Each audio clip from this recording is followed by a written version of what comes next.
अस्सलाम वालेकुम व्यूअर्स, आप देख रहे हैं YouTube channel lawyer of the lawyers. मैं हूं एडवोकेट सदर चौधरी। आज का हमारा जो टॉपिक है वो है statute and its types.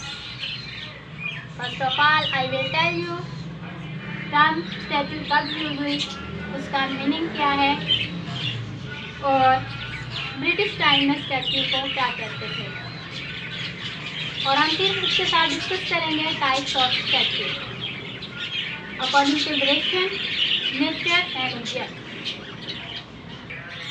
Term statute जो है वो 15 और 16 सेंचुरी में ब्रिटिश टाइम में यूज हुई थी।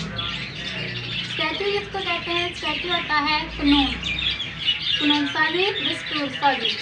कानून क्या होता है? लॉ। और लॉ को हम क्या कहते हैं? Will, desire, act, direction of the competent authority. Competent authority means law making authority या लॉ मेकर। तो लॉ मेकिंग अथॉरिटी कौन सी होगी? वो ये तो law making authority means parliament and provincial assembly of Punjab.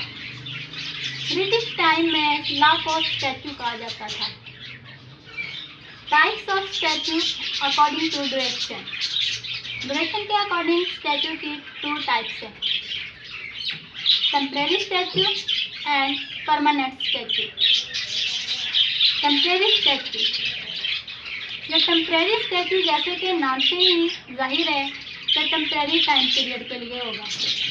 ये जो स्टैच्यू होता है वो एक स्पेसिफिक टाइम पीरियड के लिए होता है। जैसे ही वो टाइम पीरियड एक्सपायर होता है तो स्टैच्यू भी एक्सपायर हो जाता है, यानी उसकी कोई वैल्यू नहीं रहती। इलस्ट्रेशन इसकी यूँ है कि फाइनेंस एक्ट जो है वो एवरी ईयर न्यू मेड, यानी जो फाइनेंस एक्ट है वो हर साल नया बनाया जाता है। वो एक टेम्परेरी स्टैच्यू की इलस्ट्रेशन है। मिलिट्री कोड जो है वो पाकिस्तान में 2 ईयर्स के बाद बनाए जाते हैं। And the second is permanent statue. Permanent statue जो है इसमें जो टाइम पीरियड होता है वो स्पेसिफाई नहीं होता, यानी अनलिमिटेड टाइम के लिए ये स्टैच्यू होते हैं। लेकिन ये स्टैच्यू कब एक्सपायर किए जा सकते हैं? वो लेजिस्लेचर के एम्प्लॉयडली और एक्सप्रेसली एक्ट की वजह से एक्सपायर हो सकते हैं। इसकी इलस्ट्रेशन ये है इनकम टैक्स एक्ट। अगर अकॉर्डिंग टू नेचर देखा जाए तो स्टैच्यू की टाइप्स नेचर के according prospective, retrospective, mandatory and directory है। प्रोस्पेक्टिव स्टैच्यू जो है वो रिलेट करते हैं फ्यूचर एक्टिविटी से, यानी फ्यूचर में कोई ट्रांजेक्शन वगैरह या एक्ट वगैरह होगा वो उसको रेगुलेट करते हैं। और ये वाले जो स्टैच्यू होते हैं वो फ्यूचर डेट से ही रेगुलेट किए जाते हैं। And the second one is retrospective statue. Retrospective statue meaning look backward. यह लेजिस्लेचर के उन एक्ट्स में अप्लाई होता है जो कि taking place before it's enactment. And the third one is mandatory statue. जैसे कि नाम से ही क्लियर है, मैंडेटरी मीन्स कि ज़रूरी परफॉर्म करना है इसको, नेसेसिटी टू बी परफॉर्म। इस किस्म के स्टैच्यू जो उनको परफॉर्म करना ज़रूरी होता है। Also known as obligatory and imperative statute. ये स्टैच्यू जो है डायरेक्शन देते हैं कोई काम करने की, और उस एक्ट को या काम को जब परफॉर्म नहीं किया जाता तो उस पर पेनल्टी इम्पोज हो जाती है एक पर्सन पर। इलस्ट्रेशन इसकी ये है यूनिफॉर्म। जैसे कि आप लोगों ने देखा है कि स्कूल जाते हुए बच्चे यूनिफॉर्म पहन के जाते हैं।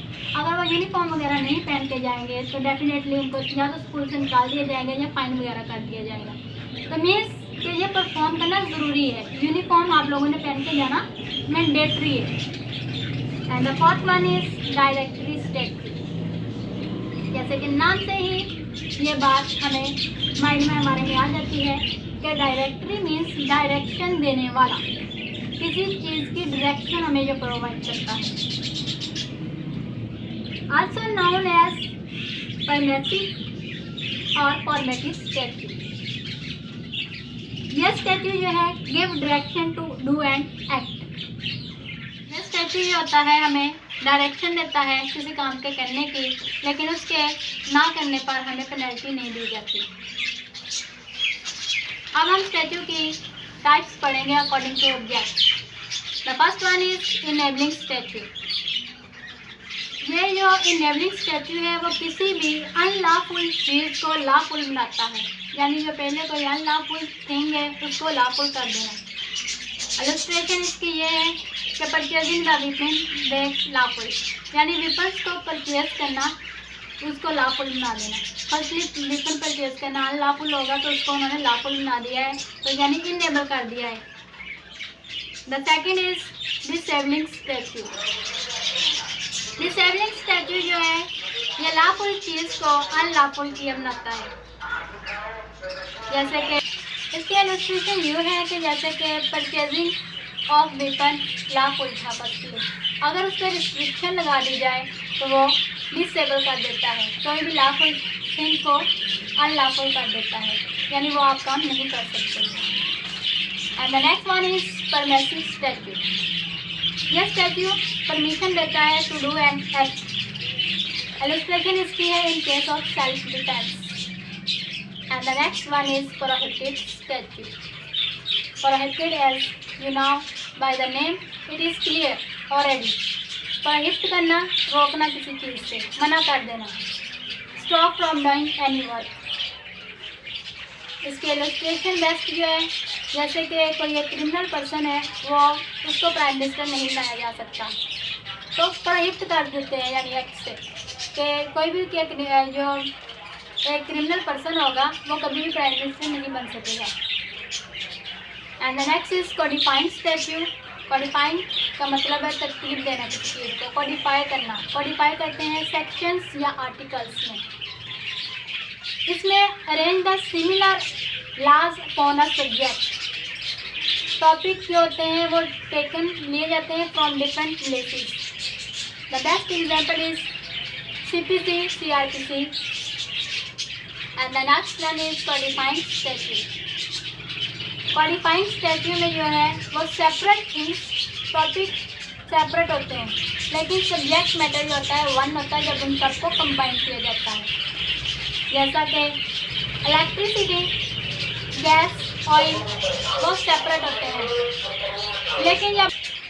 लेकिन जब उन सेपरेट थिंग्स या टॉपिक्स को कंबाइन किया जाता है तो वो सेम हो जाती हैं।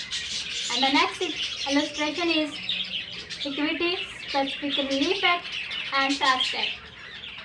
And the next one is validatory statute. ये जो स्टैच्यू होता है वो पहले से जो ऑलरेडी क्लियर लॉ होता है, एग्जिस्ट करता है, उसके अंदर अगर कोई डिफेक्ट है उसको करेक्ट करना इसका पर्पज होता है। Best example is company act 1984। अब उसमें किया गलत करके उसमें कोई चेंजिंग वगैरह करके जो भी किया है तो वो किया कंपनी एक्ट 2017 है। And the next is amending statue. Amending का मतलब है कोई भी चीज़ अमेंड करना, चेंज करना, जो पहले का यूज लॉ है उसके अंदर कोई एडिशन वगैरह करना या कोई चीज़ उसके अंदर से निकाल देना। The best illustration is CPC 1973, लेकिन अमेंडमेंट के बाद CPC 1998। And the next is penal statute. यह स्टैच्यू जो है वो पेनल्टी देते हैं जैसा कि PPC। And the next is remedial statute. Remedial already name से क्लियर है कि रेमडी प्रोवाइड करते हैं, जैसे कि स्पेसिफिक रिलीफ एक्ट 1963। अब मैं आपको बताती हूँ कि किसी भी एक्ट वगैरह को फिनिश करने के 2 मेथड होते हैं, डायरेक्टली, इनडायरेक्टली। ये तो रिवर्स आपको लेक्चर की समझ तो अच्छी तरह आ गई होगी। अगर किसी को कोई कंफ्यूजन हो तो आप लोग कमेंट करके मुझसे पूछ सकते हैं। अब मुझे इजाज़त दीजिए। अल्लाह हाफिज़।